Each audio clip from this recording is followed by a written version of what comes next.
Praise the Lord. இது முதல் புதியவைகள் ஆனவைகளையும் நீ அறியாத மறைபொருள் ஆனவைகளையும் உனக்கு தெரிவிக்கிறேன்.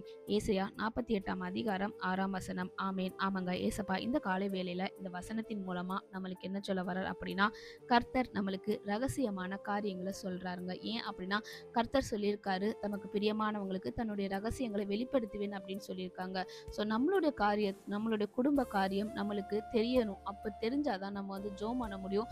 சில காரியம் கர்த்தருக்கு மறைவானவைகள், அவைகள் எல்லாத்தையும் விட்டுட்டு கர்த்தரிடத்துல எந்தெந்த காரியம் கர்த்தாவே உங்களுடைய ரகசிய செயல்களை எங்களுக்கு சொல்லுங்க, அதை நாங்க ஜெபித்து அதை பெற்றுக்கொள்ள எங்களுக்கு உதவி செய்யுங்க அப்படின்னு நம்ம கர்த்தரிடத்துல கேட்டு, என்ன மறைபொருளோ என்ன ரகசியமோ அதை கேட்டு இது பண்ணணும். கர்த்தர் இன்னொரு வார்த்தையை சொல்லியிருக்காங்க, தமக்கு பிரியமானவருக்கு தம்முடைய ரகசியத்தை வெளிப்படுத்துவேன்னு சொல்லியிருக்காங்க. ஸோ அந்த ரகசியம் வெளிப்படுத்தி போது நம்ம கர்த்தரிடத்துல ஜெபம் பண்ணணும். ஸோ இந்த வார்த்தையின் மூலமாக கர்த்தர் நம்மளை ஆசீர்வதிப்பாராக. ஆமென்.